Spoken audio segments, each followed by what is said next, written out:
शेतकऱ्यांसाठी एक महत्त्वाची बातमी ते म्हणजे शेतीमधले जे काही पिकं असतील ते मात्र आता सुरक्षित ठेवा. कारण की येणाऱ्या काही दिवसामध्ये मात्र महाराष्ट्रामध्ये पाऊस सक्रिय होणार आहे. कारण की शेतकऱ्यांसाठी पुढचे काही दिवस आता आव्हानात्मक ठरण्याचे कारण आहे. कारण हवामान विभागाने 30 मार्च ते 4 एप्रिल दरम्यान राज्यातील विविध भागात मेघगर्जनासह मुसळधार पाऊस आणि गारपीट होण्याची शक्यता वर्तवली आहे. या काळात जोरदार वाऱ्याने विजा पडण्याचा धोका असल्याने हवामान खात्याकडून सांगण्यात आलं आहे. हवामान विभागाने दिलेल्या माहितीनुसार 30 मार्च रोजी खानदेश, मराठवाडा, पश्चिम विदर्भ आणि मध्य महाराष्ट्रातील घाटमाथ्यावर पावसाची शक्यता आहे.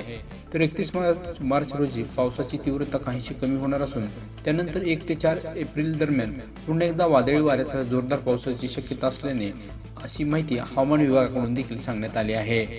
राज्यात सध्या रब्बी पिकांची कापणी सुरू आहे. त्यामुळे हवामानातील बदल महत्त्वाचा असून कृषी विभागाने शेतकऱ्यांना कापलेले पीक सुरक्षित ठिकाणी ठेवण्याचं आवाहन देखील यावेळी करण्यात आलं आहे. तसेच परिस्थितीचा विचार करूनच शेतीचे कामं नियोजित करणे असा सल्ला देखील हवामान विभागाकडून देण्यात आला आहे.